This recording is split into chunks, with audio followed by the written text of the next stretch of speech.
White Lives Matter.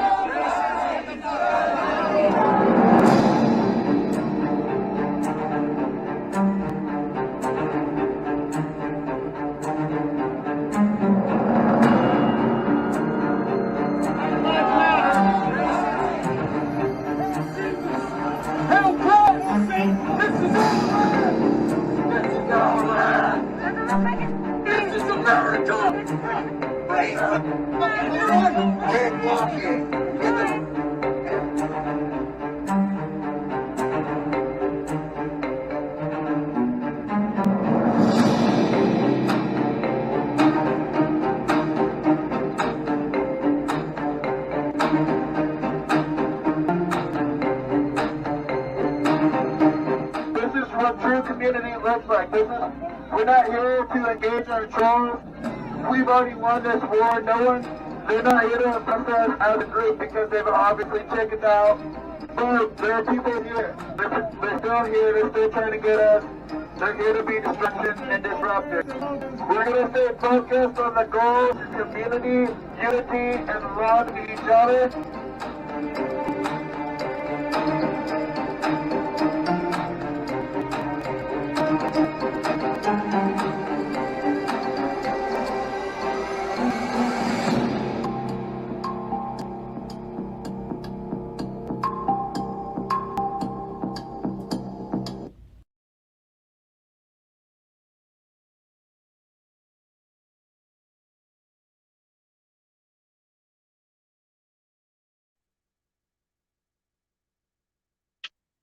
Good evening.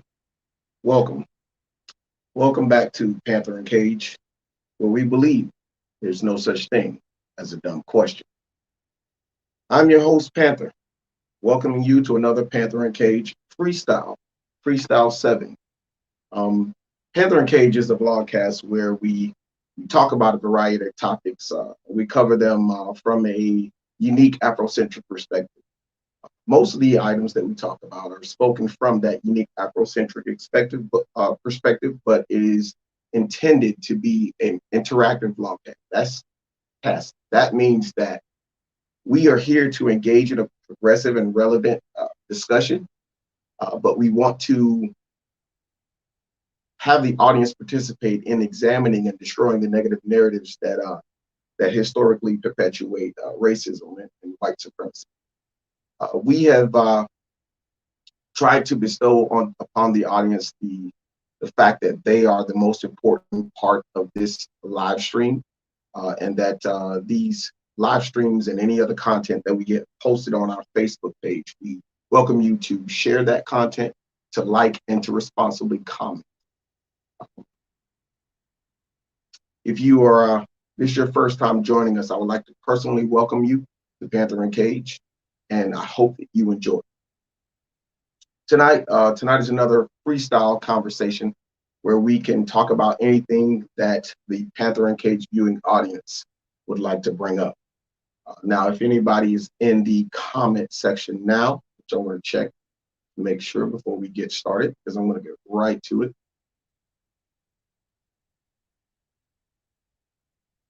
Don't believe anybody is there. So we will move right along with tonight so that we can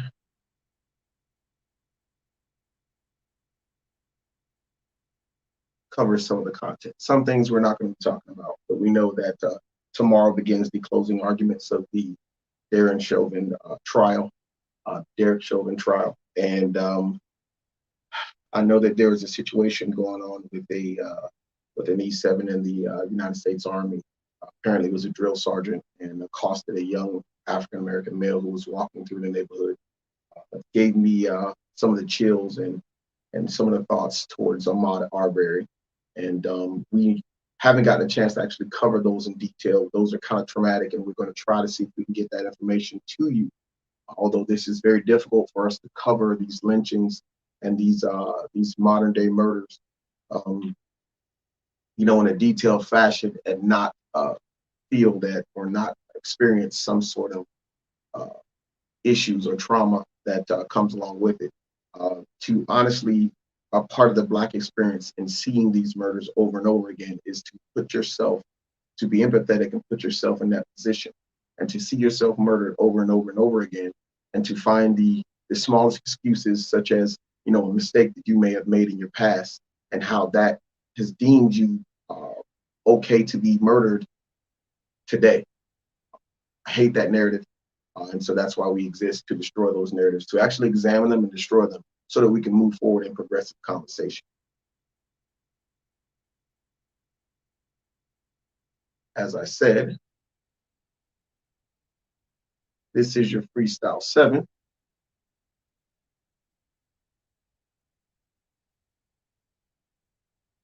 All right. Now we have a few things that I would like to personally review, but like I said, this is a freestyle discussion. So freestyle conversations are opportunities for the audience to join in and use this platform to engage in additional opportunities to analyze and also break down the subject matter that perpetuates the mental negative narratives that help create this social acceptance of bigotry that we see currently today. Now, last Panther Uncaged vlogcast, we talked about, we finished our series on covering the nuances of passive and covert racism. We utilized the specific examples of Matt Rowan, Piers Morgan, Sharon Osbourne, and we analyzed the elements that were commonly overlooked because of the need for a deeper level of comprehension. We talked about the dismissive behavior being a tactic of complicit perpetrators of passive racism. We defined the deflection to be an act of changing the topic or causing the direction of the dialogue to change, intentionally, I might add. While that deflection has become a common tactic to covert racists, and how they become fragile when you force them to be accountable in keeping on to the topic. We discussed the mental conflict that occurs when situations arise, like the in-depth discussion on the Southern states' rights to own slaves being one of the catalysts for the American Civil War. We found that the mental conflict is called cognitive dissonance, which is a recurring psychological conflict affecting intellectually disingenuous racists.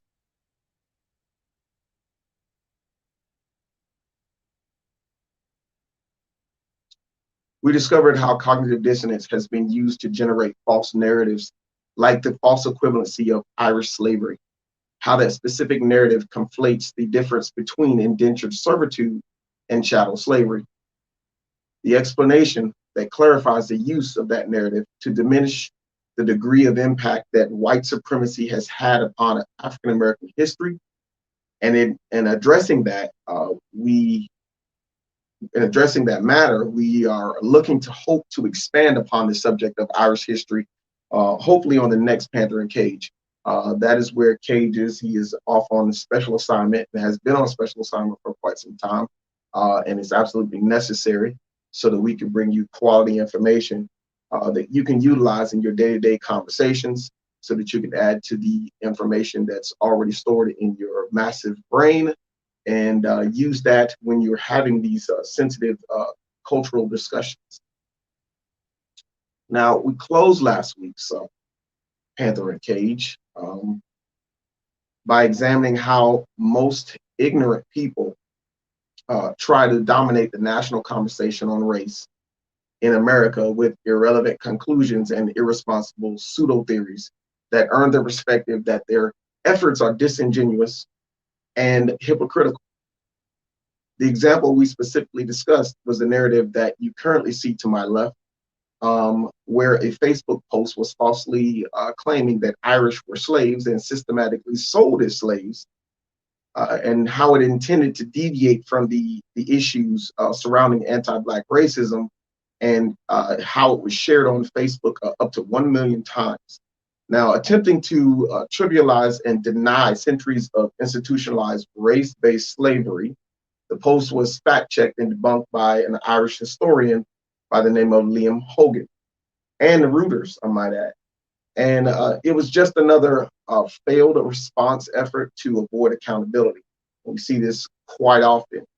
That was where we closed out our last Panther and Cage. And like I said, we will be talking about Irish history a little more in depth, hopefully next show.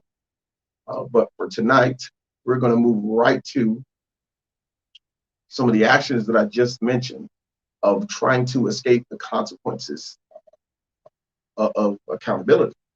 And the actions that I'm talking about is this subtle support of fascist rhetoric that's used as a deflection for police accountability. The fascist action of diminishing the social awareness of the people with political nonsense like it's the Democrats that are starting a race war.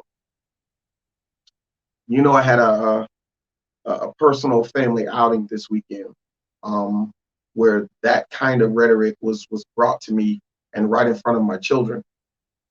Not that I thought my daughter paid a lot of attention to it, but you know, I'm not, you know, a young woman, so it's kind of hard to know if she's going to find it interesting or she's going to store it.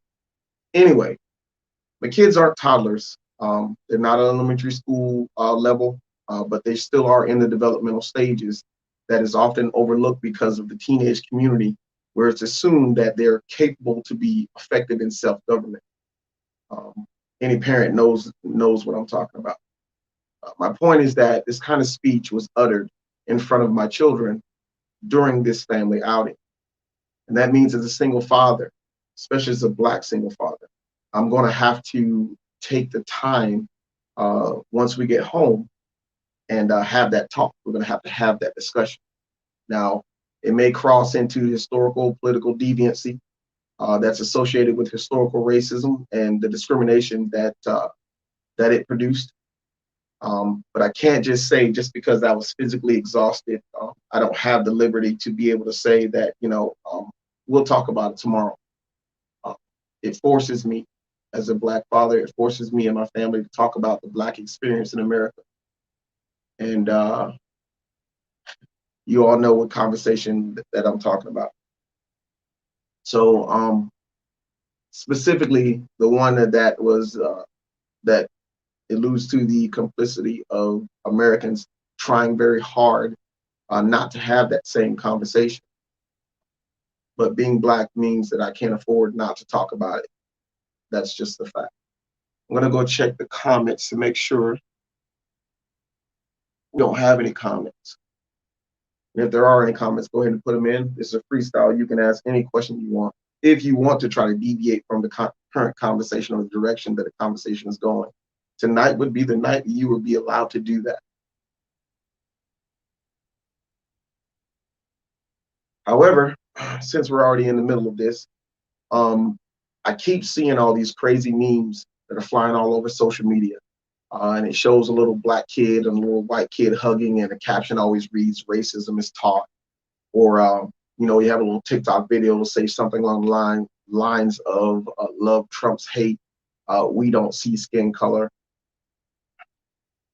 And I'm going to tell you that is extremely irresponsible, because what you're talking about, or when you're talking about matters of race, you're actually talking about the social economic history of our country, which has systematically used the institutions like the military to deny people of color the same opportunities that are provided to those who identify with the nomenclature of white Americans. That may even include some communities of Latino Americans who at times have used white privilege to identify themselves as white Americans when benefits have suited them. I don't want to get into the details about that, you know, about all the racial nomenclatures that we actually, you know, use in this country.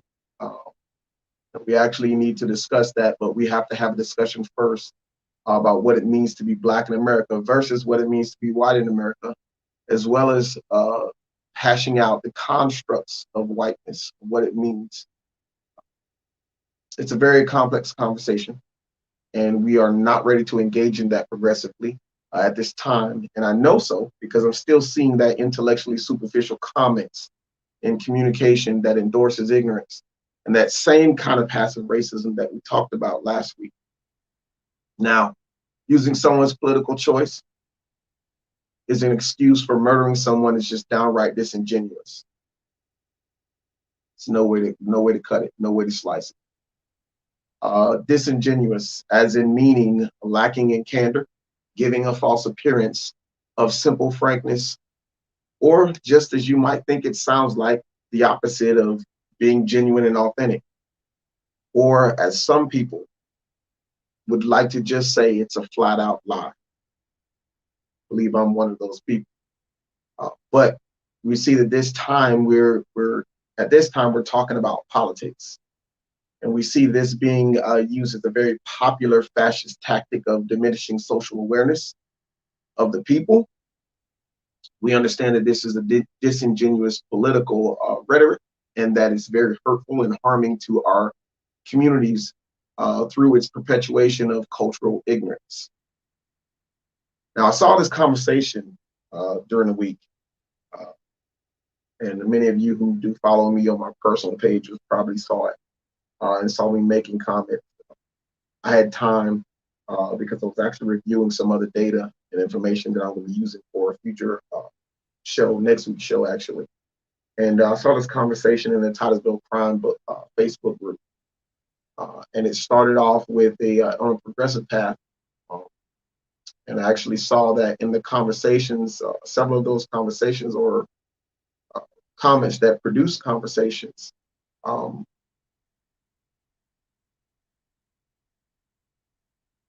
the conversation just got ugly. Now, a lot of people are going to say, and I hear it all the time, irresponsibly, I hear it all the time. They always make excuses and say it's just social media, it's not real. But I beg to differ with you, okay? Because when you actually meet someone in person that you've been seeing on social media, and you discover that they are in charge of hiring you for this new job that you're applying for, that's when it becomes real. So when you find that that person is desperately clinging to those bigoted views and contribute to the other ignorant exchanges, which often negatively incite racial tensions and the cultural devaluing of Americans' social identity, of the American social identity. And I know it's a loaded statement. But we have yet to define a socially acceptable form of what it means to be American for African Americans, white Americans, and people of color collectively. If you're struggling to understand what I just said, what I mean by that is I just want you to go ahead and put it in the comments, ask the questions so we can get to it. We'll talk about those concerns. I can take a moment. Like I said, it's a freestyle, and we can give you the appropriate idea of what I was just making reference to. However, I will say and give you a hint that I'm talking about the Black identity crisis that I believe that the African American race is actually having. White privilege is going to deal with that. It's going to deal with two different Americas and how we perceive it, how the perspective of it is, and what we're talking about. We'll be talking about what we just mentioned, a young kid that was walking through the neighborhood. Being a young Black man, you cannot walk through a neighborhood. And if you say a white neighborhood, then it gets very problematic, because when we're talking about white neighborhoods and Black neighborhoods, or any kind of neighborhood that has a different or that is dominated by a specific race, we have to find out how we got there, which means we have to review and study the history. We have to go into it, break it down, and understand how was these communities, how were they made. And when we talk about like creation of the ghettos, we are going to get into conversations that deal with gentrification, redlining, blockbustering. We'll be dealing with how even African Americans coming back from the war were denied their ability to be able to use their GI benefits. So them trying to use their housing or trying to to get in on the housing was an issue, because I believe it was, if you Google Levitt, just Google Levittown, and I think it'll open up. I think one of the next links that you can look at, we covered on a future past Panther and Cage, where we talked about sundown towns. So if you just Google sundown towns, or you Google Levittown, really it's Pennsylvania. But if you Google that, a lot of the information will show up, and then you can start your journey there. Since I don't see any comments, I'll go ahead and move forward. Now, taking a moment to look at the image to my left, you'll see, which has been on there for a while, but you'll see it's a tweet that presents the message that one particular political party has attempted to convince the American society that murder isn't accepted. It isn't an accepted response for property damage, but in feeling too, you realize that the intellectual standard of fairness, it's not. It highlights, the parties, that a party's assessment that property damage isn't an appropriate response to murder. So fairness is thrown out the window here. So it's not even looked at logically. And it's a very powerful message. It's a very powerful message, but often we find that messages are lost, and we're going to talk a little bit more about that in a second. But I do want to say that that this is one message that deserves a little bit of deliberation. Now, what you're seeing below, where it states the political rhetoric is often subjected to the absence of depth, fairness, and breadth, yet it is frequently used to justify the irrational behavior within American society. Now, we talked about this before when we mentioned the American exceptionalism in a previous Panther and Cage. And getting back to what we're talking about and why it's relevant is, which is what we're totally going to be discussing tonight. Along the main thing is that it's going to be important for us to understand that when you hear people throw around these terms like right-wing conservative or left-wing liberal, what they are attempting to do, and I've said this before, what people are attempting to do is to put a frame on a conversation, a very comfortable frame where they can lash out. And what it does is it places this unprogressive competitive perspective on the entire conversation. And I myself hate that. I truly hate that, because if you truly think about that, they're making an excuse and saying if you're to vote right, or you're to vote, if you will vote right, then the killings will stop. It's kind of mute to have that argument. But some people do have that perspective. So it's what we're seeing when we see this right-wing, left-wing conservative, or the right-wing conservative, left-wing liberal. When we see this and people try to frame it, it's just talking about the political system. And we need to understand that the political system is just one where the majority rule is a simple division of one people. And it's their preferred method for just making a choice. I understand this a lot. I understand it's more in depth because of a simple movie I love, and it's a movie. It's basically a trilogy. It's the Matrix trilogy, which it reveals this perspective along with others. But you've seen it on these many YouTube videos where everyone's trying to explain the Matrix, and what it means, and yet, this simple concept of a division of one people just hasn't been discussed yet. So it's very simple and obvious when you really truly attempt to think about the political science behind the American culture. You have one group of people and you have to find out what's the best choice. So you have them divide and vote, and whatever majority is what the decision is going to be. Pretty simple. Sounds complicated to those who are practicing that same cognitive dissonance we talked about last week, and holding on to this idea that if I just vote right, police brutality is going to stop, So, and I dare someone to challenge me on that. This tonight, freestyle is the night to try it. So, anyway, moving on. We're going to be putting our thinking caps on just for a moment here. And we're going to review the message that you see to my left right now. The message that you may have drawn your eyes to immediately is the meme, "Stop telling us that every cop isn't bad. We know that. Start telling them that every black male is not a threat."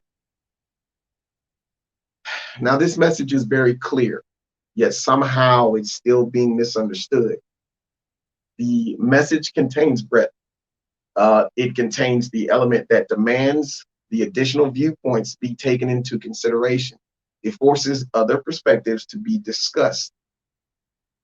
Thus, sometimes the missing discipline of the elements of thought, I'm going to be slow about this now, sometimes the missing discipline is a discipline of thinking. So the missing discipline to the elements of thought prevents the ability for us to effectively interpret logical communication, such as this meme. So what I'm saying is if we don't have this discipline of thought, this will fly right by you. You won't understand. It's a pretty clear, simple message. It's a strong message. Another one that needs to be deliberated. Now you'll be hearing me every now and then. I refer to these intellectual standards, and what those are is they are a collection of standards that are used to assess the quality of thinking. I love them.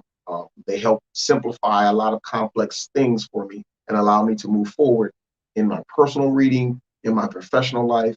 Anytime anytime you are actually having a progressive discussion or discussion where there are some cultural sensitivities that could be raised, use those intellectual standards. I guarantee you, 99.9% of the time, the other party will not be offended. It's almost impossible for them to be offended because you always keep relevancy, you're always precise, you have clarity. It's just one of those things that, I would urge you to look into. We will be talking about intellectual standards in the future, but there are 9 intellectual standards that I've been directly referring to, but we won't talk about any of that in depth tonight. The the onus is actually on you guys to do the research if you'd like to specifically know more about the intellectual standards. But for purposes of time, which we've already been in this discussion for 26 minutes now. I know it's Sunday, everybody's tired, I'm tired, but it's important to lay this groundwork for future conversations that I'm already having right now, but I'm sure a lot of people are going to want to have. So for the purposes of time, I'm going to move forward with the methodology that's currently impeding progress. Okay. How we've seen the political messages like the one that's over to my left. The first half of the image used, it's specifically designed as a counter message. And often we see it being used as such. And it's meant to stand as a sort of obstacle for this euphemistic opposition that's occurring. Now, because it does not possess the appropriate framework of logic, it produces miscommunication when it's often interpreted, as ignorance or hatred. Now, we know that we know that these counter messages are the result of unethical social engineering, and I say that because we believe that it's pretty common knowledge. I think it's safe to say it's pretty common knowledge. There's much more than just a political division that's preventing our American society from observing and designing and then analyzing and implementing these tangible solutions to all the collective problems that are contributing to the racial tensions that are present in our country today. I think I've seen that little video everybody's circulating right now with Charles Barkley saying that his recent comments about the political divisions in America floating up. I've seen it floating up and down my social media timeline. So I don't know if you guys are seeing that, but if not, know that I said it and you can go check it out. Nothing deep, maybe like 30 seconds, he makes a comment. Something I thought that everyone already knew, but apparently from the level that's being shared on both sides that, I do believe that people have agreed to that argument. So I say it's, the best way that, we interpret the message is using this foundation. There's a foundation of knowledge that's not common to us all, but we understand that this lack of discipline that I was referring to earlier, there is a lack of discipline in the way we communicate, and it erodes the ability for us to be able to utilize any framework of knowledge or logic appropriately. And we find that we cannot effectively meet the specific demands that find a resolution for all those problems that seem to be contributing to the racial tensions that's present, in America. So I know that sounds conflicting to some people. I know that some people are way over me on that. They're way past that. I know that there are some people dragging behind, and those are the people that I'm just trying to be fair and try to reach out to them. So what I'm saying is that we're missing the message, everybody. We're missing the messages that are meaningful within our fight. Right now, I believe that there's a great deal of it, and it's intentionally done with the specific interest of conserving what currently exists out of fear. The same fear that I mentioned earlier, where I mentioned that faceless enemies are born from, the fear of accountability and of what it may entail for their future. And then there are some people who I believe are genuine in their efforts, but still miss the message because of lack of experience. And that's why we do what we do here on Panther and Cage.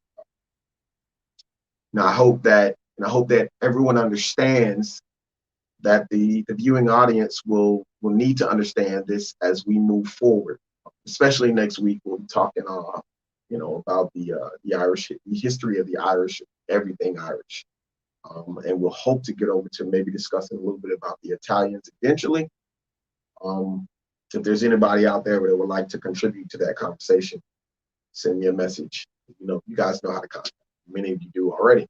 So, speaking of moving forward anyway, we're going to be talking about some of the current actions and strategies that have been taken up by fascist white supremacist groups in order to start what they call the White Lives Matter movement. And that's a clip of what you just saw, the video you saw coming in. So that video that you saw in the introduction was about the White Lives Matter rally that was planned for Huntington Beach, California on April 11th. The meeting was scheduled to occur at 1 p.m. White Lives Matter rally was believed to be a part of a nationally coordinated group of white supremacist protests where they're planned across the country in various cities. Now, according to the post on Telegram, its mission statement was to revive the white racial consciousness and to unify white people against white hate, a show of support for white victims of interracial crime. According to the Anti-Defamation League's Center on Extremism, a new Telegram channel emerged on March 25th, agitating for nationwide, I believe it meant advocating for nationwide White Lives Matter marches and events to be held on April the 11th. Emily Kaufman, an investigative researcher with the Anti-Defamation League, said that the call to action grabbed the attention with messaging that supports white grievance or the idea that white people are victimized or marginalized, which is often the basis of white supremacist rhetoric. And the Ku Klux Klan propaganda promoting the rally showed up on its lawns in Huntington Beach on Easter Sunday. Of all Sundays, Easter Sunday. 1 week after the Easter Sunday, similar flyers appeared in Newport Beach, and the leaflets featured Confederate flags and urged loyal white knights to say no to cultural genocide. I believe I have a question. I'm not sure who it's from. And it's who benefits from keeping racial tension. That's a very loaded question, very simply short, but very loaded, because the benefits for racial tensions, African Americans are going to benefit from this in the long run. We always will, because what racial tensions are usually driven by are straight up lies. We talked about this. And so in that attempt to research the history again, to examine it, to have a discussion about it, oftentimes what is found is that the history that you know is a lie. And so in finding out and adding to, changing, it becomes a place of empowerment, any conversation. Oftentimes the response, as we talked about, is a euphemistic denial of anything. We say Black Lives Matter, and the first thing that comes out of someone's mouth is all lives matter, which has the racial undertone of White Lives Matter. It's like a response, one that was not given to the Asian, the Asian hate that's been going on for the past couple of weeks, past 2 weeks actually. It's been in the mainstream. But we saw no response to that, which directly gives us an indicator, which I guess I'm safe to say it now, but it's an indicator that, hey, there's a reason that they're saying this when the words Black Lives Matter is spoken. And I've said a million times how I felt about the whole Black Lives Matter. The statement is really, it's just a statement. It's not, something that is like the most powerful statement that an African American can make. So I don't know if that's along the lines of what you need to hear, but I will tell you that those who support white supremacy do not benefit from keeping racial tensions, although the words they speak automatically drive a knife right to the heart of it. And what it does is it kind of, it's kind of like raising your hand, the guilty party in the room, and they raise their hand. That's what's going on. And we see this.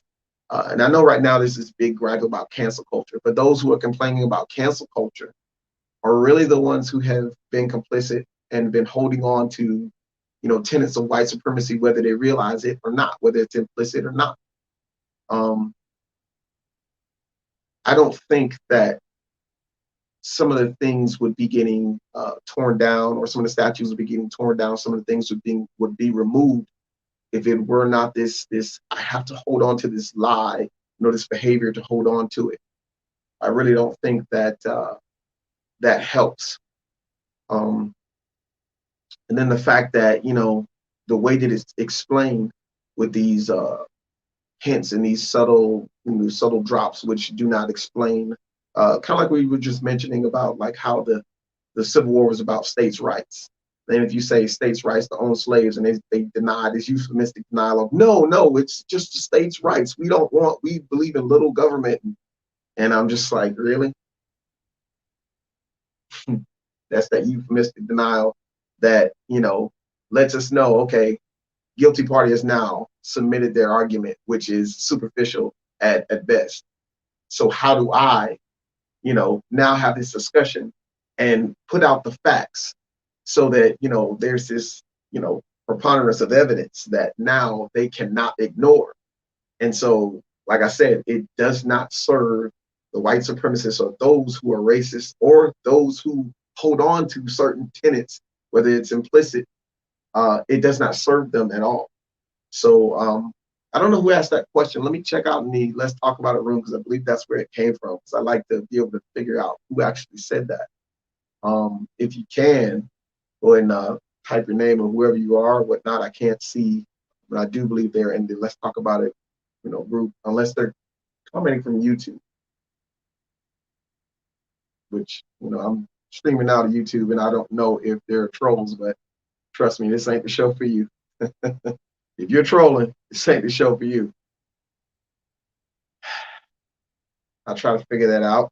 But in the meantime, let's go ahead and move forward. I hope that answer suffice for you. Lala?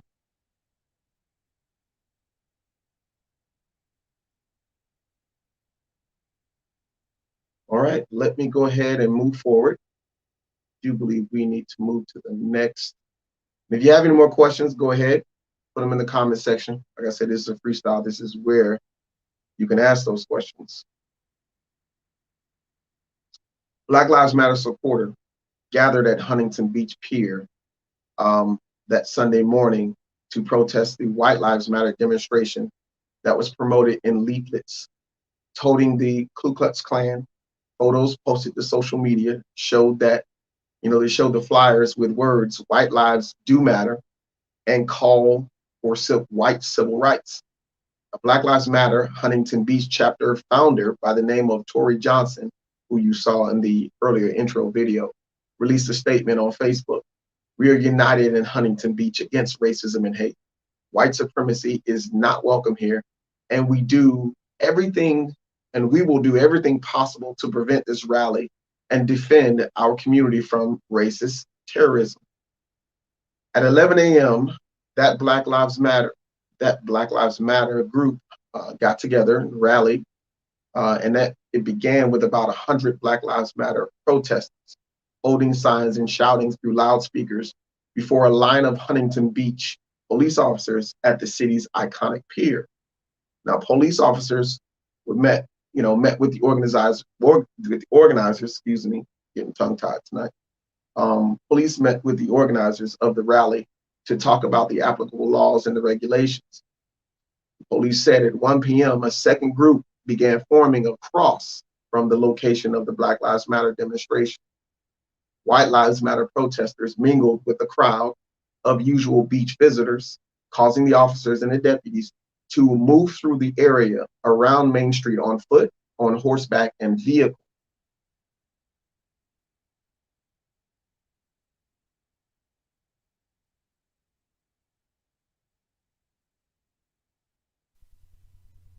Shortly after 3 p.m., the protest was determined to be an unlawful assembly and required police intervention after small disturbances and scuffles began breaking out between White Lives Matter protesters and Black Lives Matter counter-demonstrators. Like the one seen here in a raw video footage where Black Lives Matter counter-demonstrator pulls down a Trump 2020 flag and a tug-of-war contest over the flag begins. You can see the police there in the midst of the protests attempting to deter violence through the presence and observation approach. Police quickly began making multiple arrests, taking people into custody like a man with a tactical vest and a backpack who was shouting obscenities. It was reported by law enforcement that the man was also carrying a baton. 2 others were arrested for broadcasting through the loudspeakers, but the details of those specific offenses were not revealed. According to police, there were about 500 people present during the event, and 12 people were arrested on various charges, ranging from municipal code violations to fighting in public and weapons offenses. Lieutenant Brian Smith said that the Huntington Beach Police Department was unable to identify an organizer or leader of the Huntington Beach White Lives Matter protests.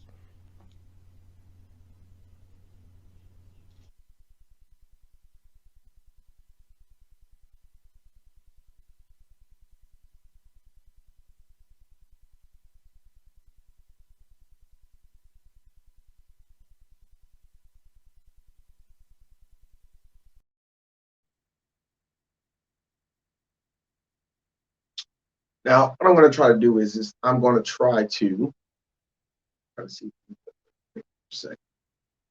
I'm going to try to get to share that video footage again, because I know it showed pretty quickly and you probably heard my voice and was not paying attention to all the details, but there are some things that you probably want to see.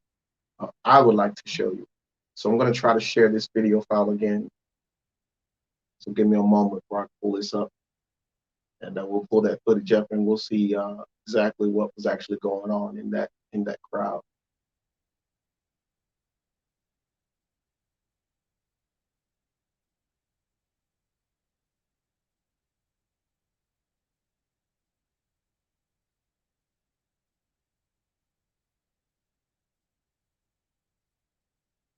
While we're waiting for that, I want to say, Elgin, don't know if you're watching tonight. I am getting to your conversation about the Black on Black violence that's happening in the Black communities. I will get to that conversation. I kind of have some things ready now, but I want to be able to facilitate that question appropriately and make sure that we have all the interaction that we need to have that conversation and have some progress on that conversation. So I didn't forget. I just wanted to be able to, kind of get everything together before we had that conversation. Now, getting back to this video, hopefully we can kind of see this video and stop it where we need to.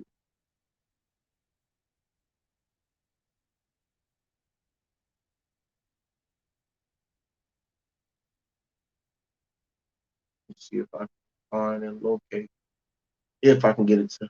This function it's a new function to StreamYard, and it does not operate the way that it's advertised. So we're trying to see if we can work with it tonight. What I want to do is I want to capture some of the violence that was actually going on, like in this shot mainly. In this shot, you will see, if I can get it to go back a little, you can see that there's a guy who will walk back and snatch another guy back. These are the individuals that were fighting in public. Don't know if I can actually grab it. You can see it there, right there in the upper. Let's see if I can show it, screen it all. You can see it in the upper. Oh, it just says Black Father. And then it has a definition of a Black Father. So I like one of these shirts. I like the white one the most. But thank you. I don't know if you guys can see it. There's one individual on the left-hand side of the screen there to my left. And what you'll see is you'll see him standing there with a hoodie. Well, just above him, you'll see another person with a white shirt. And what you're going to see if I unpause it, which is kind of jumping, but if I unpause it, what you'll see is him pull another guy back, and then they begin to start fighting. Now, it's very hard to tell who's who in this crowd. And I don't even try to do so because of the presence of Antifa, Black Lives Matter, and then this White Lives Matter group. And who knows? There may be some Proud Boys involved in the White Lives Matter protests. We do know that there's some stuff going down right now where some of the Oath Keepers have admitted to or acknowledged that they were there during the January 6th insurrection. And we know that Proud Boys were there. So, trying to identify who is very difficult. But like I said, you couldn't even tell anyone's race from this angle. So I'm not even going to try to go into it. I'm just showing some, which hopefully you'll be able to see it from there. It's going to start moving. I think it's not going to show it.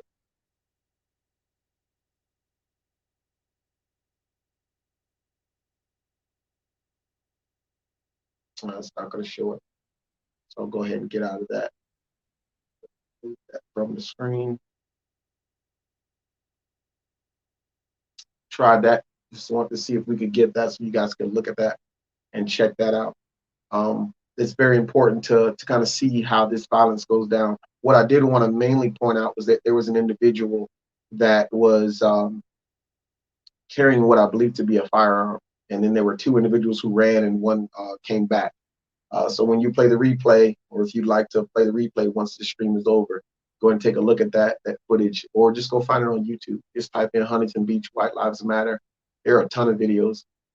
Check that out. And as you see some of that stuff, you'll get to see how dangerous some of these protests are, which actually gives a nod to here for us here in Brevard, because I believe we had about 5,000 people at a protest that was in Cocoa, that marched from Rockledge to Cocoa, and it was a peaceful protest. So I think that's the model, the standard of how we should be behaving in these protests if we do participate in these protests. Although I personally have this thing where I don't feel like protesting is going to be any more effective because Governor DeSantis is now moving to try to pass HB 1, which I think Wednesday, I believe that was on the House floor, and they were looking to pass some of those, if you call that a resolution. But it was called an anti-rioting bill or something like that. But of course, anytime you're dealing with Republicans and it's just flat out clear, you're dealing with a lot of lingo that's going to be meant to conceal. My opinion is that Democrats do stuff right in your face. So to me, it's just kind of, pick your poison here. Two wings, same bird, same animal. Getting back to what we are covering tonight, and this is going to get a little tense, but just bear with me, guys.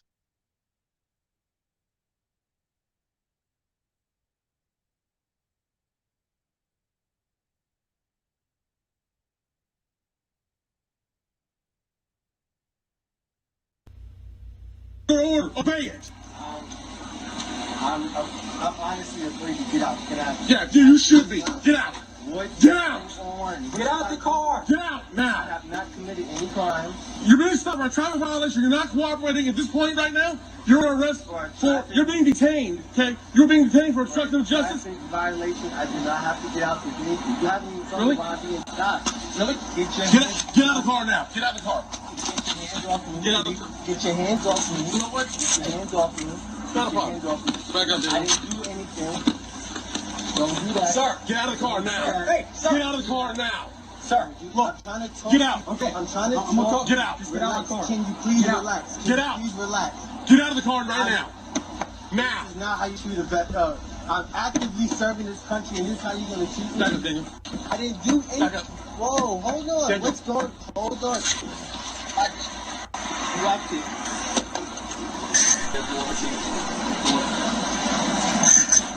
Get out of the car. Get out of the car now. That's fucked up. Get out of the car now. Sir, just get out of the car. I'm trying to breathe. Get out of the car now. Fucked up. That's fucked up. Oh, get out of the car and get on the ground now. You're gonna get. I don't even want to reach my seat. Take your seatbelt off and get out of the car. Get out of the car now. Listen, take off your seatbelt and get out of the car. Look, I'm just. Please. You're gonna do what you're told. Get out of the car. Take your seatbelt off and get out of. Take your seatbelt off. Hands are out. Take your seatbelt off and get out of the car. Don't reach in there, Daniel. Don't reach in there. My hands are out. Please. Please. Look. This is really messed up. My dog is in the back. My dog is choking right Get now. out of the car. Take your seatbelt off. What are you, a special? What are you? I'm a lieutenant. Lieutenant, get out of the car. Take your seatbelt off and get out of the car. You made this way more difficult than it had to be. You just complied. Get out of the car. I'm reaching for my seatbelt. Fine. Take your seatbelt off and get out of the car. Straight onto the ground. Straight onto the ground. Now. Is your commanding officer Down. Let's go. Is your commanding Let's officer go. available? Get on the ground. Get on the Can you ground. please talk to Get me on the about ground what's now. going on? Get on the ground and you're getting sprayed again. Get on the ground. Can you please talk to me about what's Get on the going ground. Get on the ground now. Can you please talk to me about what's going on? Can you please talk to me about what's going on? Can you please talk to me about what's going on? Why am I being treated like this? Because you're Why? not cooperating. Get on the ground. Why am I being treated like this? This is really messed up. This is really messed up. This is fucked up. This is fucked up. This is fucked up. This is fucked up.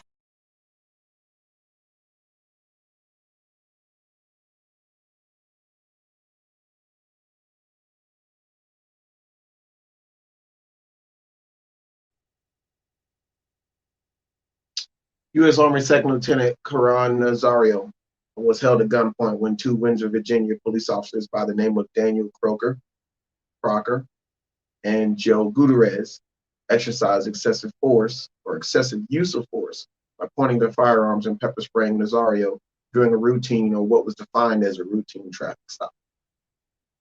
Nazario refused to leave his vehicle for his own safety.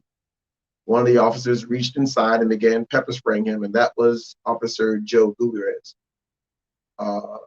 eventually forcing him to exit the vehicle. And you saw him spray him twice. So he wanted to make sure that, you know, this was effective. He knew that he was trying to get him to be incapacitated in some way. The Guardian reports that one of the officers, Daniel Crocker, said over the radio that he was attempting to stop the vehicle with no rear license plate, that Nazario was eluding police and should be considered a high-risk traffic stop. So a routine traffic stop turns into a high-risk traffic stop. I'm going to be discussing that with some people who I know that are involved with law enforcement about this routine traffic stop versus this high-risk traffic stop. So hopefully I'll get that information soon. But according to the Associated Press, Gutierrez, who was the officer who pepper sprayed Nazario, that's what you saw from, it was that version, that video was from his body cam, from Gutierrez's body cam. He has since been fired after the governor called for an independent investigation into the case. In a statement, Windsor officials said that an internal investigation opened at the time into the use of force, determining that the department policy was not followed. Officials have said disciplinary action was taken when Gutierrez was taken, and Gutierrez has since been fired. But the town of Windsor prides itself in its small town charm and the community-wide respect of its police department. Due to this, we are saddened for events like this to cast our community in a negative light. Rather than deflect criticism, we have addressed these matters in our personnel administratively. We are reaching out to our community stakeholders to engage in dialogue and commit ourselves to additional discussions in the future. And that's the first time I read that, because I knew the first time when I saw it, I decided that this was disingenuous in my opinion, and I'll tell you why. Because what's funny is that this was, this says that Gutierrez was fired, but if you understand and listen to the dates as you continue to watch more videos, but you'll see the information come out that Gutierrez wasn't fired until after the body cam footage that you guys just saw went viral. The media outlet, the Virginia media outlet, which was the Virginia Post, that decided to run the story, did so after Lieutenant Nazario filed a lawsuit last month. I believe it was filed April 2nd, I believe. But the body cam footage captures both officers with their guns drawn, screaming at Nazario to exit his vehicle without explaining why. And that's the point. Why I first saw this video when I was living. I actually talked to Cage about it, went over it in detail before any information was put out. Because I know a lot of times they're always updating information, and you can't rush off to have an assessment on something until you get a few days to actually process it.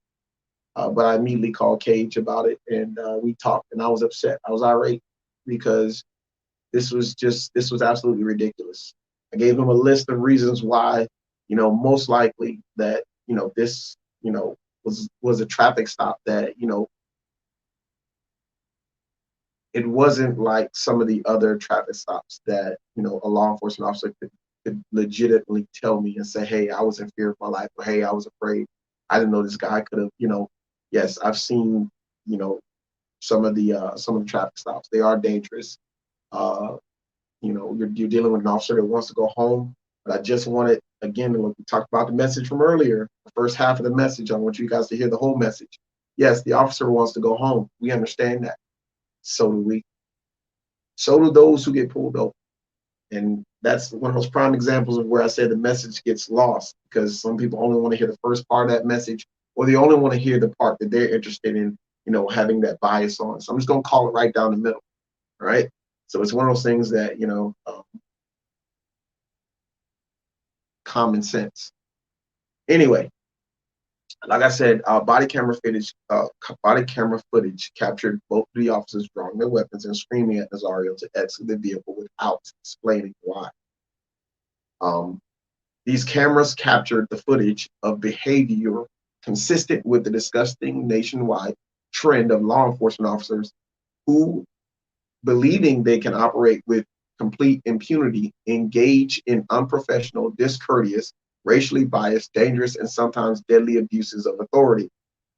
That's what the lawsuit says. Those are not my words. That's what the lawsuit says.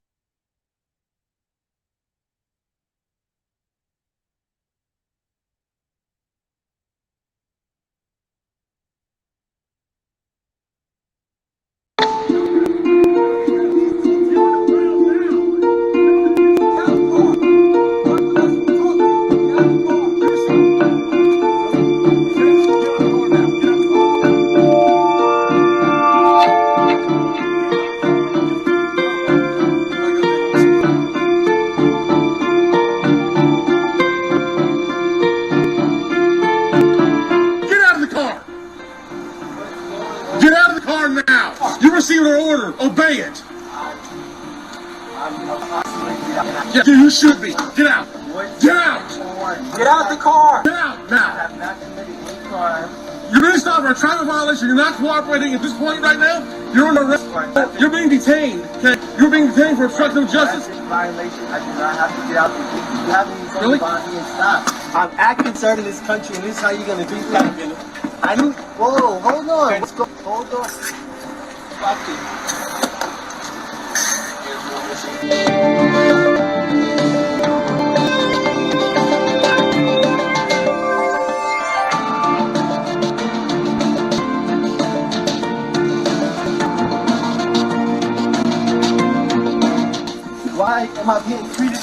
Why?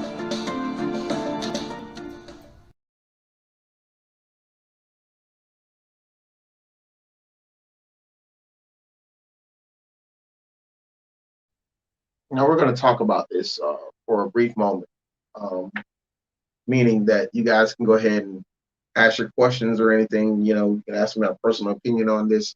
This would be the time to do it now. I got a couple more videos to show where it's going to talk about the details of this because this is loaded with information. But pretty much we know how this one should turn out, being that the officer was fired, and one of the reasons was that he did not follow department procedure.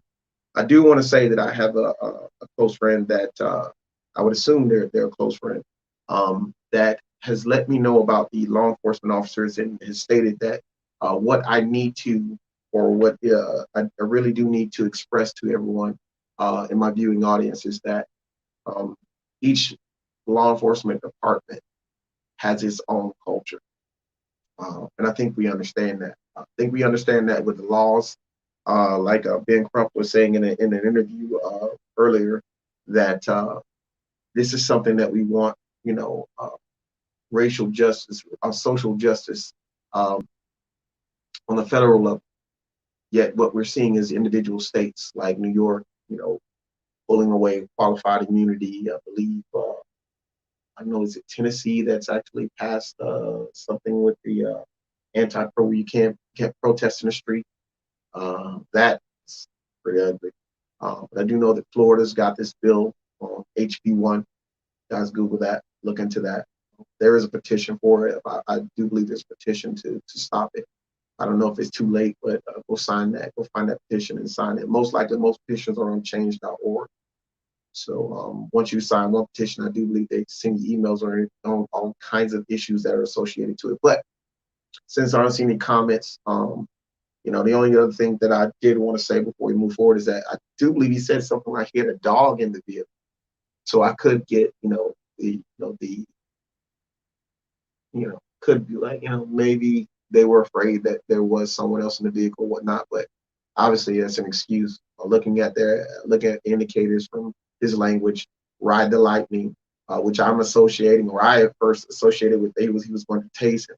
The crazy thing is he said ride the lightning, but he had his handgun out. So for an officer to have his firearm and to say you're going to ride the lightning, and knowing what ride the lightning actually means, which you're going to find out later if you don't know, then it calls you into question, like forgot the name of the police officer that shot Dante Wright, when she says that she was trying to tase him, and so when you're saying this kind of stuff, it's not looking good. It is not looking good. But I will reiterate again, each law enforcement office, each law enforcement department has its own culture.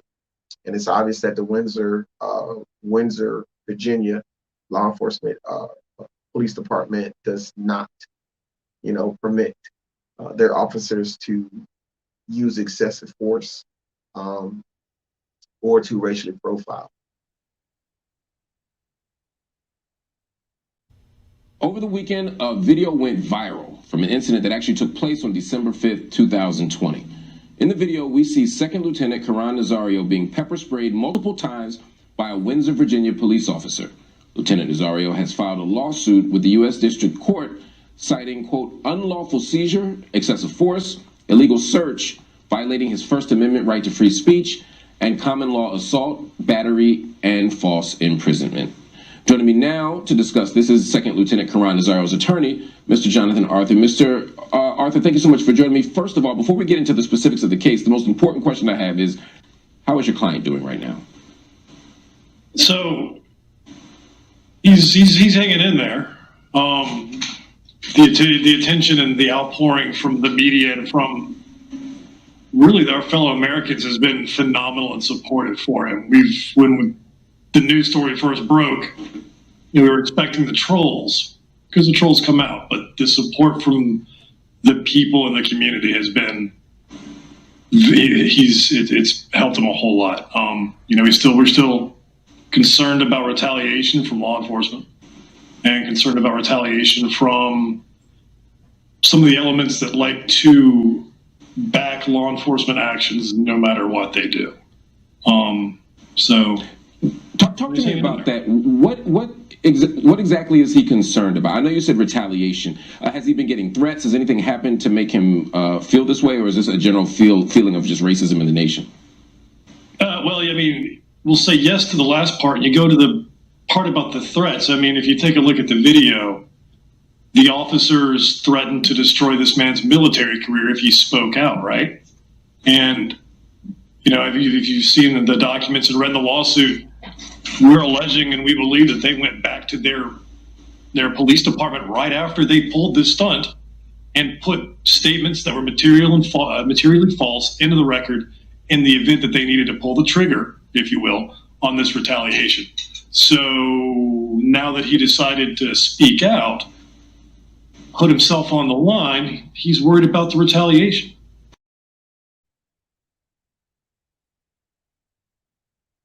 Now, what I'm going to talk about is the fact that, yes, he could have ruined this lieutenant's career.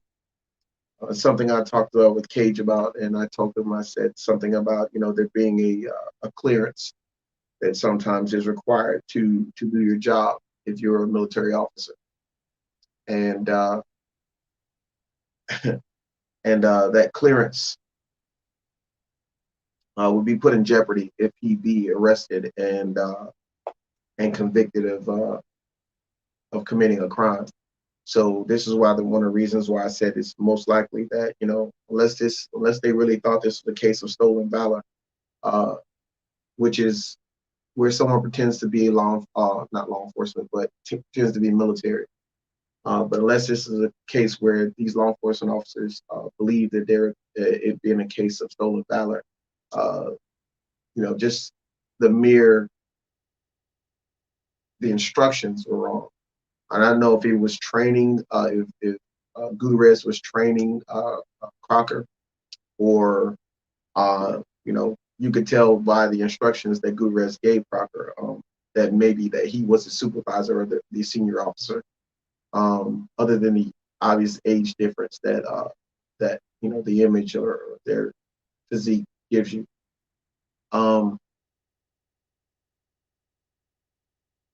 This military officer would not have done anything to risk his clearance. There's a lot of hard work that goes into being a soldier. I'm just gonna flat out tell you, it's a lot of hard work that goes into it. When I say that, I just brushed across, just like if I were to say basic combat training. 3 words, couple syllables. But there's a lot that goes into that.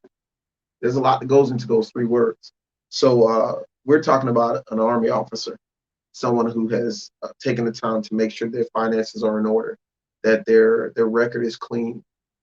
They've, you know, made the efforts, maybe on the education level, and they've gone to college and they're trying to make a career in the United States Army. And it's an officer's job is a hard job because, all right, unless the man's talking about an officer being a hard job.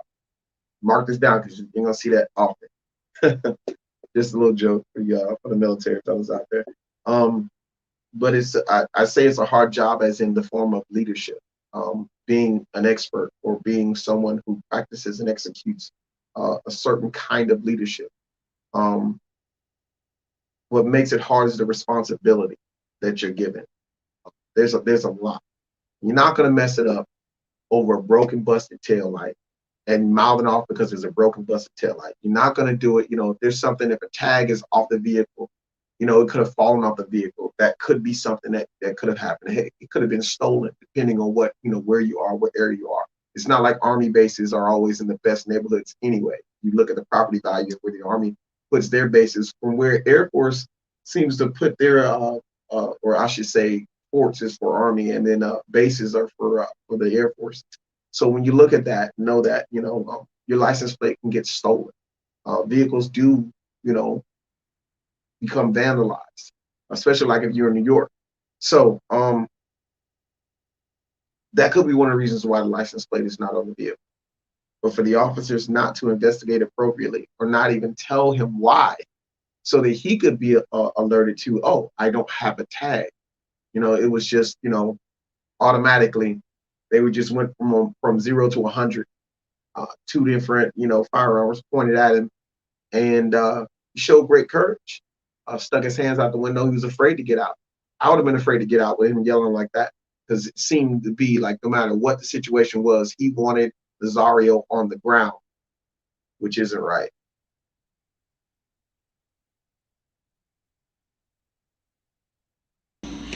What were some of the statements that were materially false that they put in his file just in case he spoke out? What were some of those things? So I do not have the use of force reports in front of me, so I'm gonna paraphrase, which may be a little bit dangerous, but I believe both Officer Gutierrez, or former Officer Gutierrez, and Officer Croker stated that my client, slapped their hands away before they tried to pepper spray him. For example, said that he was not complying, said that he didn't have his license plate on his vehicle. All of those are materially false. The video demonstrates it. And the fact that these officers decided that they didn't even need to worry about the video camera, put these in the official record, is beyond me. So many people in the country, millions of people, in fact, in the country have already seen the video. But can you kind of take us through that night of December 5th, 2020, and tell us, particularly the parts that we don't get to clearly see or hear in the body camera video. Let's start with the fact he gets pulled over ostensibly for not having a license plate. It was a new car. He did have a plate, though, did he not? He did, right? And, if you take a look at the videos, both Officer Croker and former Officer Gutierrez's body-worn camera footage, you could see the license plate when they get out of the vehicle. It's in the upper right-hand back corner of that vehicle, like where anyone else would put a temporary DMV tag. It's sitting right there. But we got to take the story back even a little bit farther, right? When Officer Croker initiates this traffic stop. So the lights go on, and if you're watching the body cam footage, you see Officer Croker pass this Amazon tractor trailer. The lights go on, and almost immediately, this Amazon tractor trailer passes the squad car again. So we get this external verification that my client has slowed down. Then Officer Croker starts relaying the speed back to dispatch over the radio. You hear him say 23. You hear him say 18. This is below the posted speed limit. Again, my client is submitting to their show of authority. So he's pulling up, and it's dark. It's 6 o'clock in December. There's no lights on 460. He turns on his turn signal, and he waits and pulls over at a well-lit gas station for his safety and for the officer's safety, like we're all trained to do.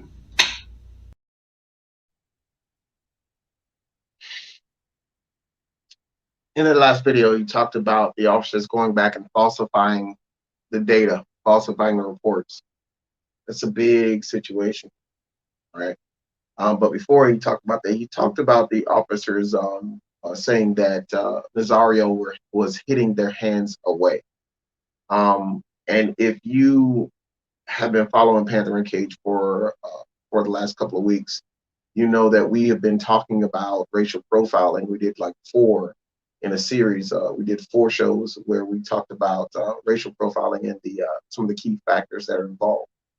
And then one of those key factors, I told you that, officer discretion was going to be an important one that you're going to see continue to come up in these cases where racial profiling, could be involved. And here, I don't know if it was racial profiling because it was dark. So I don't know the initial reason why they really wanted to pull his car over, other than they could not see the tag. But once in a well-lit area, they weren't investigative enough to figure out that it was actually in the back of the vehicle, where most people do put their temporary tags, especially inside, so that no one just rips the tag off. And like I said, tags get stolen all the time, depending on what area you're in. So, like I said, you're seeing here officer discretion come up in this one again. And one of the issues about that is how the officer believes or what he perceives at that time has been looked at as legitimate and makes the stop legitimate. Although in this case, the words that they were saying to him when he said, "I'm a veteran," Big deal. So am I. So once he says that, it's kind of like he throws it out the window. So there's a loss of respect, and there must be respect on both sides. It just has to be. And we're talking about, I'm not capitulating or anything, but we're talking about getting home safely. And in this situation where your hands are out the window, your arms are out the window, and you have not aggressed, or you haven't made any funny movements, you haven't cursed the police officer out, you didn't show signs of disrespect. When you have all those factors there, and for the officer to literally not even tell you why he stopped you, he just wants you to get out of the car and get on the ground. The last person to comply with that ended up, shot. I mean, we talk about Charles Kinsley, had his hands in the air. And even with the child there, the officer still shot and then says, I don't know why I shot, and he didn't shoot a handgun at all. He shot a rifle. So at this point, this one was just not a good situation. I'm glad that, Officer Nazario, or not Officer Nazario, but Second Lieutenant Nazario, made it out alive, made it out of this situation alive, especially after being OC sprayed twice or pepper sprayed twice. You could tell his military training kicked in, and he was able to reserve and still be able to have his common sense about him so that he could take his belt off. But the falsifying the reports, the officers leaving and going back to the department to falsify the report, shows that they were doubling down. This is why I was upset about this too, was that they doubled down on this lie. And they didn't think to fire Gutierrez at that time. They didn't review that. No action was taken until the video went viral, which means this would have gone under the rug. But for the time being, this is why I hate statistics, because that was counted as a legitimate stop. That was a routine traffic stop, and it was counted as a legitimate stop until that video went viral.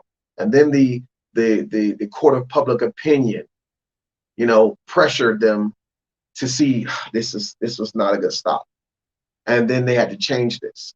Now, I don't know if they actually went back into whatever database that they're using and change that. But you can obviously see here, this is what would fudge up the statistics and why I don't trust them. Because these officers, in seeing after, and there's another video footage out there that you can go and look in, this body cam footage of Officer Crocker. If you go and look at his footage or whatever, and he's talking to Lieutenant Nazario, and he's essentially trying to convince him. And this is this thing where he's having this discussion, whatever, and he knows he's wrong, and he then says, well, you got to look at the nature of how things are today. Yeah, that's something for the law enforcement officer to take into account. It's not something for Lieutenant Nazario to take into account, because obviously he understood and knew the culture. He had his hands out the window the entire time. He wouldn't even reach, because, if you reach, you could end up like Philando Castile. So at this point, you got to think about that. And these deaths are hitting the community hard. George Floyd's girlfriend was a teacher of Dante Wright. And then what was the other one? I can't remember the other one right now. It's escaping me. But the fact is that when you're touching, talk about intersectionality. When you're touching that kind of, this is hitting this community hard. So, obviously one side is actually paying attention into how sensitive this situation is. And the other side just didn't care. The other side just wanted you to be on the ground. So. And this is entirely legal, right? I mean, that's an important point that you make here, because there are people who will say, well, if the officer pulls you over, you got to pull over immediately. He slowed down his speed. He makes it clear. He puts on a turn signal to recognize compliance, and then he goes to a well-lit area. These are all things that we are legally permitted to do as drivers, no? We're encouraged to do it, right? For you don't want to pull over on the side of an unlit road and make an officer do a traffic stop where he might get hit by a car. You're going to pull over. Told to pull over for your own safety, just in case the officers decide to take the law into their own hands, if you will. And the worst part is, Gutierrez admits that he knew exactly what was going on, that it happens to him pulling over, notwithstanding his original statements that my client was trying to elude them, says that it happens to him all the time. Gutierrez also says 80% of the time it's a minority, but he does say it happens to him all the time. So for the people that say my client wasn't submitting to authority, they're patently wrong. I heard at one point former Officer Gutierrez say that your client was fixing to ride the lightning. How about that? What does that mean? So ride the lightning, at least down here in Virginia, is a nice little colloquial expression for a state execution by electric chair, right? Old Smoky, which I actually think we finally got rid of. But yeah, he's threatening to kill my client over a traffic stop when my client is calm, submitted to their authorities, keeping his hands out of the video, and just asking what's going on. It's completely inexcusable. And when you take into account some of the more, the racially biased application of the death penalty all over the United States, and especially in Virginia, it adds just an even deeper layer of grotesque insanity to Officer Gutierrez's behavior. This happened in December. It is now April. Why are we just hearing about it? You're not hearing about it because the Virginia pilot decided to break the story. I first got the video, the cell phone footage from Lieutenant Nazario, got the dash cam footage, or the body cam footage, and some of the other documents from the town of Windsor Police, and we made a decision not to alert anybody when we filed. So we filed on April 2nd, and the Virginia pilot found out. So that's why you're hearing about it now. So I got to make a retraction. It wasn't a Virginia Post. It was a Virginia pilot that actually broke this story. And once this story broke and the video went viral, that's when some of the administrative moves were taken care of. Now, this does not look good for law enforcement when you see something like that, because what that means is that you just got caught with your hand in the cookie jar, as opposed to having the integrity to say that this officer violated the procedures and we're going to take care of this. We're going to immediately remedy this. Although I do like the fact that they did fire him. There needs to be some form of some kind of reformation where, this kind of a situation either bars him from future law enforcement jobs, unless he testifies or goes through this process where he loses some money. I think that's the only thing they're going to care about. It's the only time you hear them actually start. In fact, I'll tell you this: law enforcement hasn't had a discussion with the other side about this until the defund the police, until that slogan came out. And once they start talking about money, then it became an issue. Now, that's something that needs to be talked about. And that's something that is a conversation that's not being had. I know that and the cancel culture conversation is not being had on a deeper level. And it needs to be. It's sad that someone has to go to the money. I think, people have tried to do that before. That's the reason why they say, I pay your taxes. Or, that was the purpose of that. But often I know that gets some officers upset when you say you pay their taxes. For some reason, they don't seem to understand that it's public safety. That's what public safety means to them. So it's one of those things where there's a discussion. A town hall needs to be had about that. And the feelings need to be expressed from both sides. I'm pretty sure that the conversation is happening because of, they feel that this is the only effective way to get them to actually even come to the table, which, after the, 2020 protests, I do believe the defund the police it seems to catch. It rings in their ears. And I know that law enforcement officers do not like hearing that term.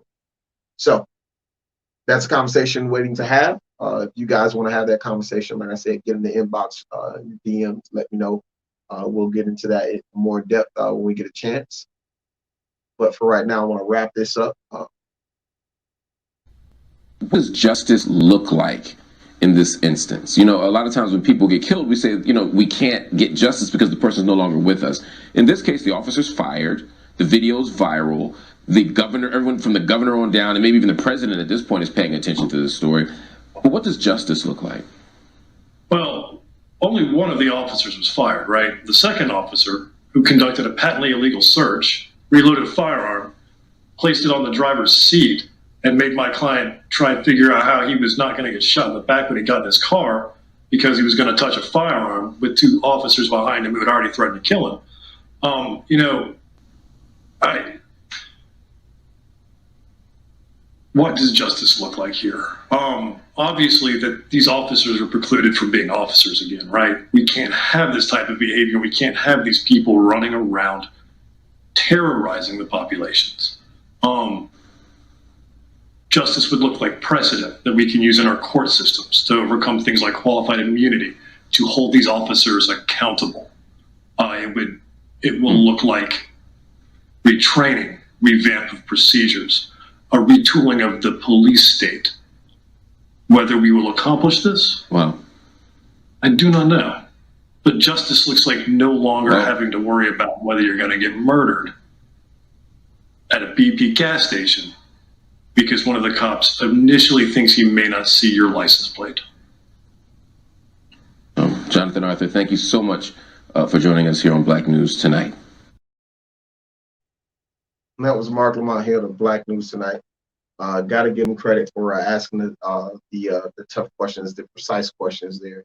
I thoroughly enjoyed that interview and thought that was one of the most revelatory videos talking about this incident out there. So I chose to try to use that to provide that for you guys and the Panther and Cage audience. I suggest you any videos that I show you, go to those originally, find them on YouTube, find them on Facebook, and go ahead and take a look at it. Go ahead and review it, because what I'm showing you is just something so we can have the conversation that's necessary, because I can't trust CNN to have it.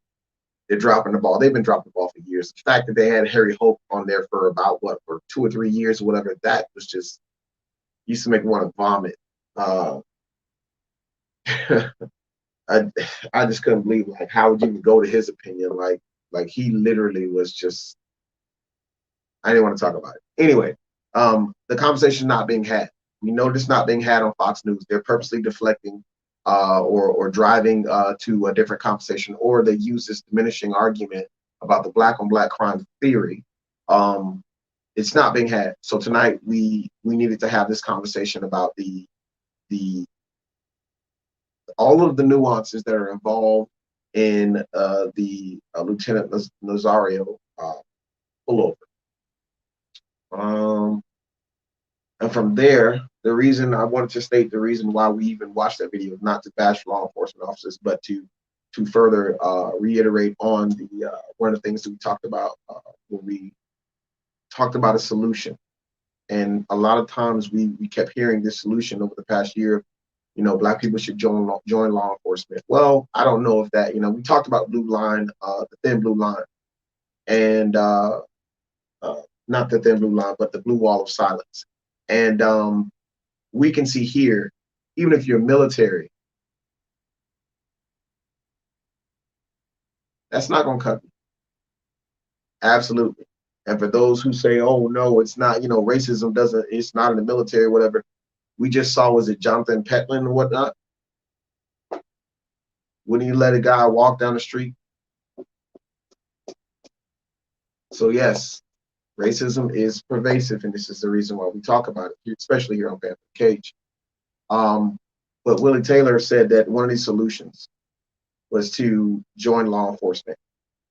And that is it's an admirable thing to do. And however, you do have to trust your partner. You do have to trust your partner. So I want to know what Officer Croker, what his opinion was. I want to know what he thinks right now, since he's still working for the Windsor Department as far as what's out there reporting right now. I want to know what he says, what he has to say. And I know they're doing an investigation, so he's probably not going to be able to speak about it until after. But once it's done, get on the mic. So that's the reason why I brought that up. And then it's going to actually lead over to what we are here for tonight. One of the main reasons we're here.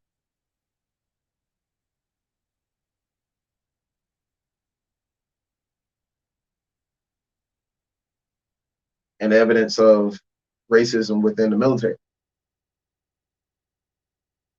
U.S. Army, hold on, let me get to the right spot.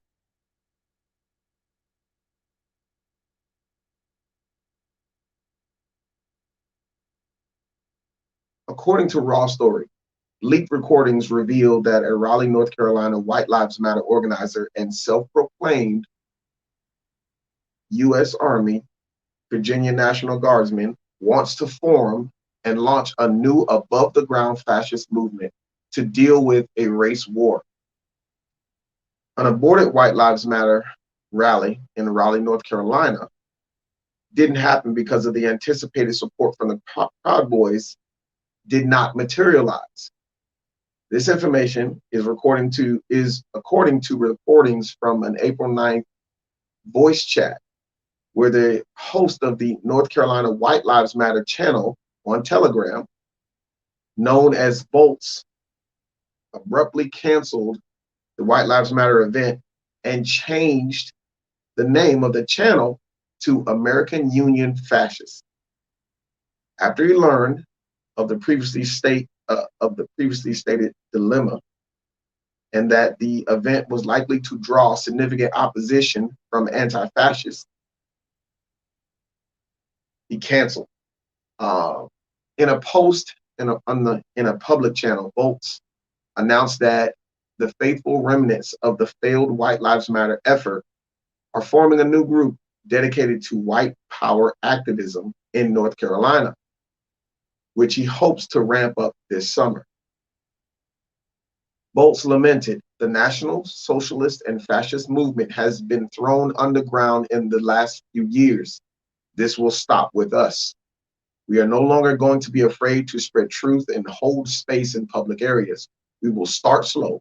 We will gain support online and through propaganda runs in major cities around the state. We will have in-person private meetings to get to know one another, to share ideas, and push us to the future. Then, when we are secure and have enough support, we will march. We will take to the streets, and we will take the streets back from the degenerates. Excuse me. The identity of the organizer is not known this time. He posted in the White Lives Matter organizing chats under the username Ride the Bolts and tweets at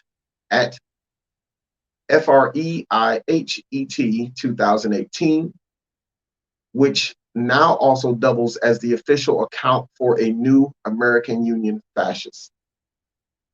And he has revealed in the voice chats, Bolts claims that he joined the Virginia National Army Guard a few years ago.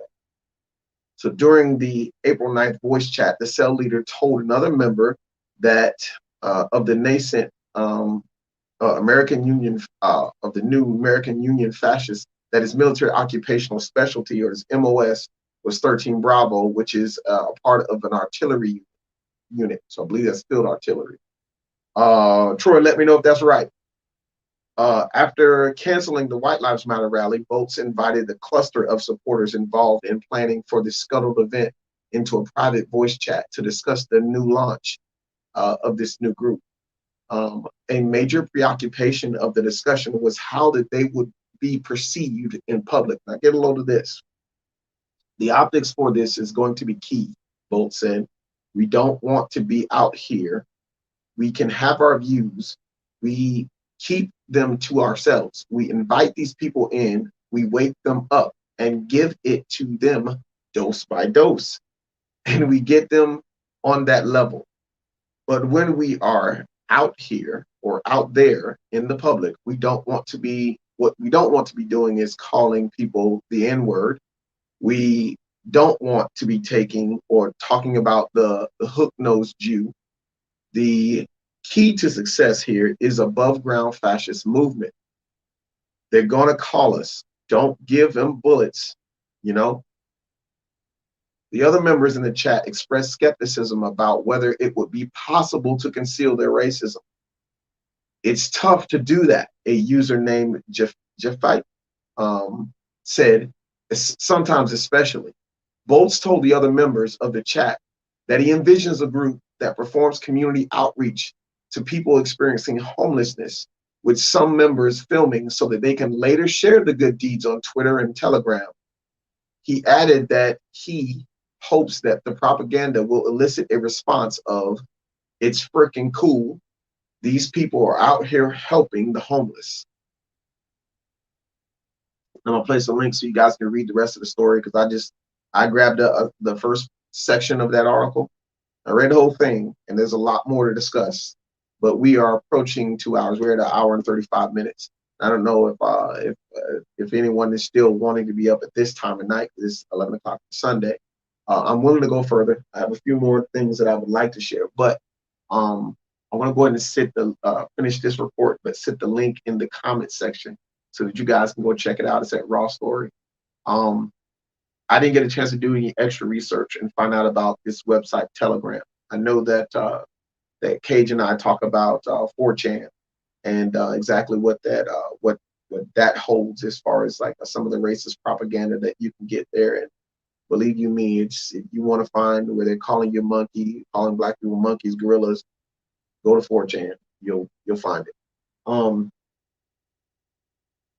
gonna go ahead and put that in the comment section. Should be coming up right now, and that's only going to appear on the Panther and Cage Facebook page and on the YouTube channel. So that's not going into the Let's Talk About It group. I'll actually try to see if I can post it in the Let's Talk About It group right now. But this is what was important to cover tonight, because this is another look into what we were saying when we had this discussion back in August of last year with Willie Taylor about a solution to a lot of the problems that we're seeing as far as the racial tensions in America. And joining the police department doesn't seem to be the best choice. And I say that knowing that each department has their own culture. But the thing is about that, and that's something I want to talk about, that person who told me that, who expresses that, and I believe them, but that if that culture is different, the people need to see it. And that's one of the reasons why it was important for these town hall meetings that were happening in 2020.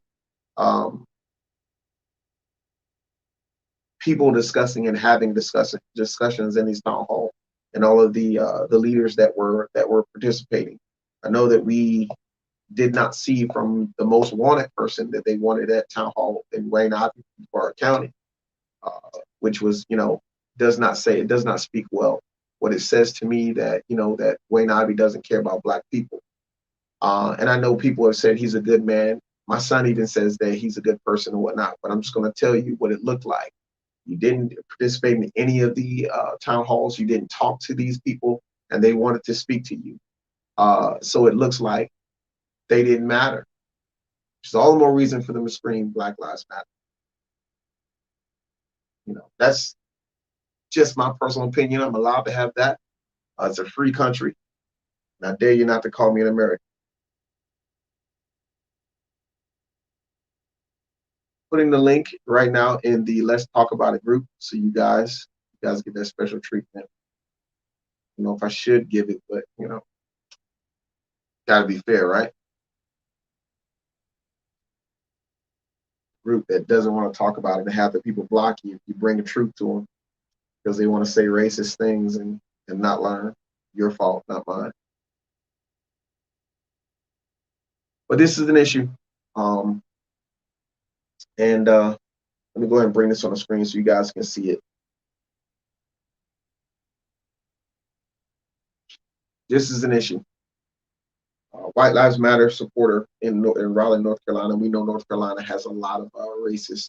We know they have a lot of issues historically. If you know about North Carolina and even how they overthrew the government back in the 1800s, you'll know that you'll know exactly why the culture is the way it is there. But Raleigh, North Carolina, White Lives Matter organizer, unknown, but goes by handles such as Bolts or Ride the Bolt, wants to start a new fascist group called the American Union Fascists. The fact that he's trying to bring in supporters and says that they'll be giving it to him dose by dose, little dose after little dose. He's trying to start a cult, and this is within the National Guard or the military, either way you want to look at it, call it. He's going to have his hand on the weapon and he's going to be behind someone. So when you're in that stack, you got to trust those. You got to trust. It's a band of brothers that I can't explain to you guys. It's an experience, so I can't explain to you how important that is. But this is one of the issues that that right now America's facing, and this is not blown up, not hyping this up. We just saw January 6th. We saw this. We saw, Eric. Was it Mulek? I forgot his name, but you saw him jumping over the chairs on the house floor. We saw him jumping over chairs with flex cuffs. Like, this is going to be a hostage situation. They talked about kidnapping the Michigan governor. This is not a joke. It's not a joke, people. This is real. So I just want to express that before we moved on to the next and close this out. And the last thing that I'm going to be talking about is going to be the New York Police Department and how they are saying they're receiving a crime surge. But before we do that, before we actually talk about that, I want to show you something that's going to erode public trust eventually. What the hell do we need robot police dogs? This is some RoboCop shit. This is crazy. Robot police dogs walking down the street.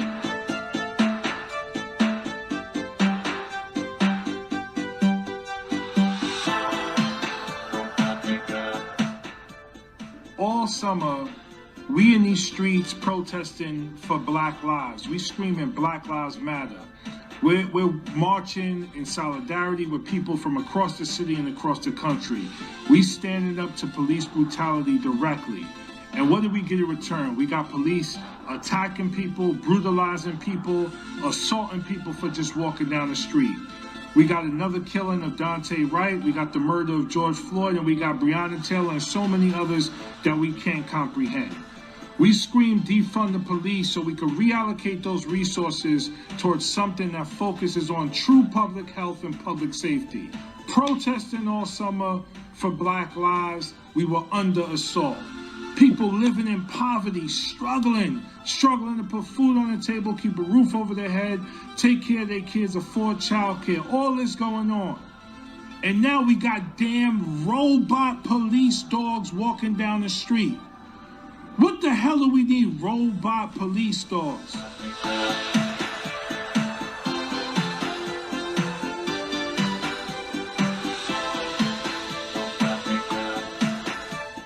Taxpayers fund the police. Taxpayers need to stand up and say enough is enough, because that's crazy right there. That's what you do when you got too much money. They got military gear, and now they got robot dogs.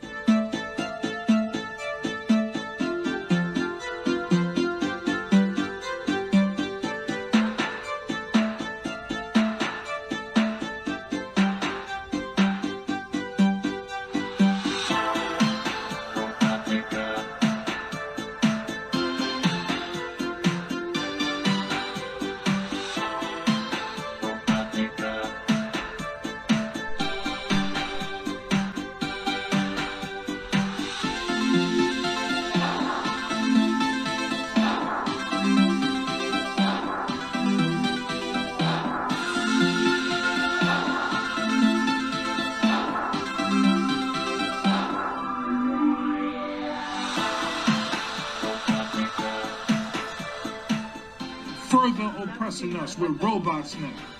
It's crazy. We need to end that.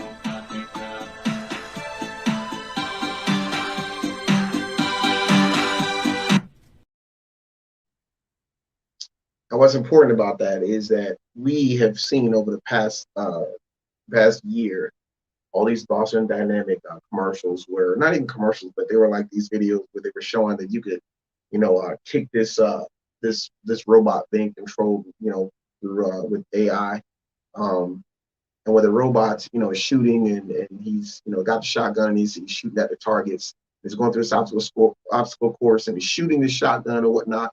And at the same time, he's getting kicked. It's getting kicked in the back or whatnot, and so it's still hitting the bullseye. So they've been developing this for quite some time. And even during this time, during this pandemic, where they're screaming defund the police, and the police are acting upset about all these things. And then you find, and did you see that post up there earlier where it says that on June the 4th, that Boston Dynamic had unveiled some prototypes, 2 of the prototypes for the police dog, June the 4th, 2019. So this is something that they were going to do. They were headed to do. And when they talk about defunding the police and it costing what, 74,000, I think is what the video was saying. That's a black eye to the people. That's a black eye to the people.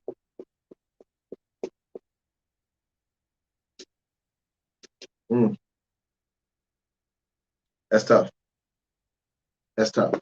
New York Democratic Representative Jamal Bowman criticized the New York Police Department for sending money on a robotic police dog. They're spending money on a robotic police dog. Bowman also spoke about the protests against police brutality over the past summer and the calls to defund the police.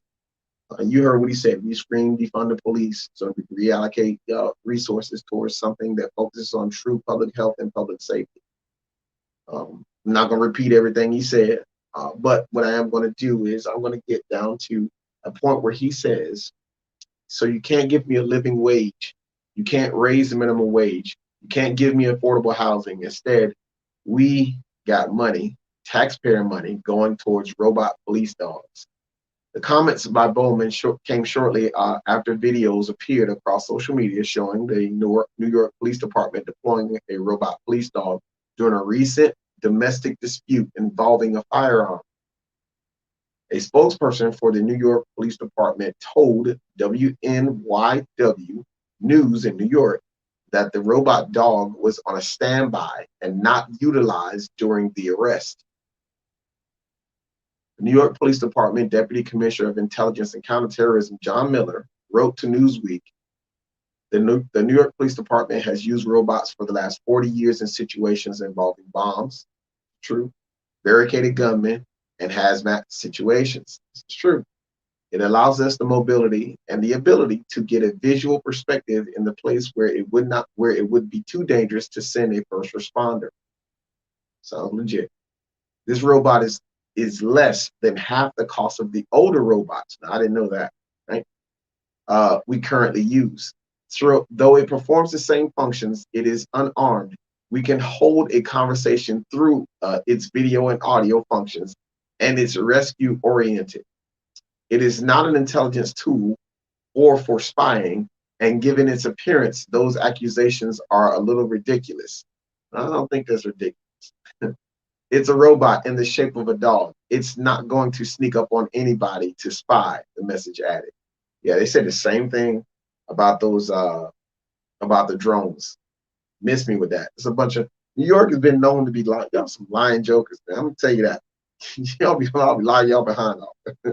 Anyways, Gotham has recently profiled the robot police dog, reporting that it was created by Boston Dynamics at the selling price of $74,000. It comes equipped with light sensors and cameras. The New York Police Department previously wrote in a tweet that they have been using robots since the 1970s to save the lives in hostage situations and hazmat incidents. That's true. During a press conference on Wednesday, the New York City Mayor Bill de Blasio was asked about the video showing the New York Police Department using the robot police dog. I haven't seen it, but I certainly share the concern that if in any way it's unsettling to people, we should rethink the equation. So I don't know what's being done to test it. I certainly talked to the commissioner about it. I don't want people to feel, that something is happening that they don't know about. So we'll work that out. In addition to Bowman, New York State Senator Julia Salazar called the robot police dog an appalling manifestation of the surveillance of our communities by law enforcement and an insult to actual dogs. Now, all this comes when New York has saw a startling surge of crime last March. And the Big Apple basically saw a startling increase in crime compared to this same period last year. As the temperatures warmed up with the onset of spring, the latest New York Police Department statistics show, according to a CompStat report, all but one of 7 major felony categories spiked between March the 22nd and March the 28th, accounting for nearly a 40% increase overall. Now, there are some other statistics. Don't know if they're going to be important. I don't like statistics. They pretty much don't tell me anything, but I will say that it says the year-to-date figures, however, show that only 2 major crime categories have seen an increase, and those were murders from 74 to 84 and auto thefts from 1,499 to 1,748. So those are the statistics. Those are some of the statistics that were listed in this report. Just go ahead and Google that. New York sees a crime surge, whatever, in March of 2021. And I'm pretty sure you get that information. That information will come up. I do have 2 comments. I believe that's from Vanessa.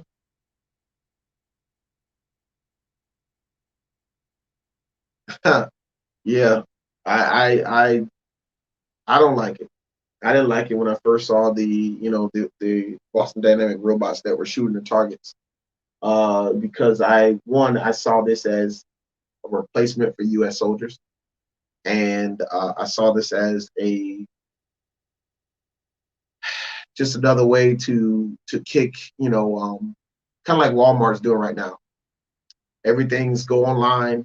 Nothing's in the store. There's no inventory in the store. There's no one working on the registers. So those are jobs that you're killing. And remember I talked about how we always measure the health of the economy, and they use the jobs. And I tell you, it's a big farce. They always talk about new jobs created, and the one person that I'll single out right now is Rick Scott. He was big for that. Fired a bunch of people one year, then create these new companies or whatever, or try to promote these new companies, and then tried to hire some of the people back and somehow I created jobs. No, dude, you took jobs away. And then right now what they're doing is they're phasing out these certain jobs. So like Walmart's phasing out jobs. They don't even have anyone mopping the floor. Like literally they have gone to straight, they're trying to get to full automation.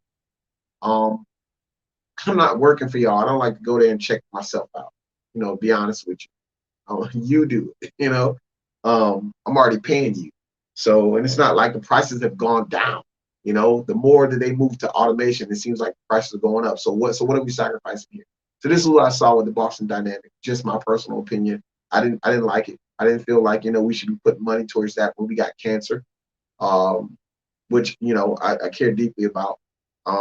There's issues. Veterans are not getting their help. There's certain issues that need to be dealt with or whatnot. And we're playing with robots. We kind of knew this was coming, but, what can I say? So I didn't like it. I didn't like it either. I personally, loathed it, but, but that's what was reported on tonight. I just wanted to get that information out to you guys before we move on to a more in-depth topic and something that's going to be crucial for future discussions. We are going to be, this screen. We're going to be having a very important discussion about the history of the Irish. I'm going to go into it. And I'm going to try to ask certain questions that are going to be touching on the lines of intersectionality when it comes to the African-American culture in America. And so hopefully we can get that information to you. If you have a question that you want asked, get in the DMs, go ahead and put in the comments or whatnot, ask those questions. You probably want to use the DMs. Go ahead and send me a direct message. I'm on Facebook. I'm also on Instagram and Twitter, but use my Facebook more or less for those communications for Panther and Cage, or go to the Panther and Cage Facebook page and go and send a message. I will set up a phone number for text messages. I have not done so yet because I do know that there are trolls out there, and I am not with the wasting my time with troll text messages. So get in there, get in the inbox. Let me know if you have any questions, what you want asked, anything that you were curious about, because this is the time to get it answered. We will try to answer it on future date, but for next week, if we can get this pumped out to you guys next week, this is the time to actually have that discussion. Like I said, there's a lot of stuff going on. Dante Wright, the George Floyd closing arguments are going to begin tomorrow, or actually, yeah, it's almost midnight. They're going to begin tomorrow, and so there's a lot of things that that are occurring and going on. Guys, get out there, get the information. Don't let these politicians run you over.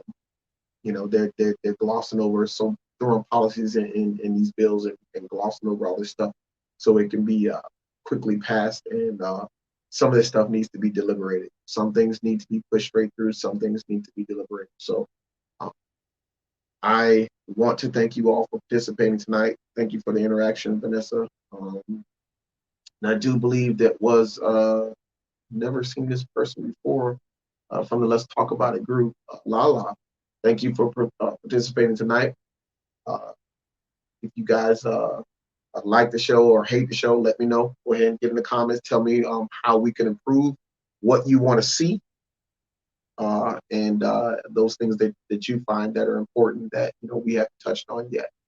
But for this, the conclusion of this show, I just want to tell you guys thank you and I appreciate for your participation. And as always, I wish you love, peace, and may the Most High guide your path.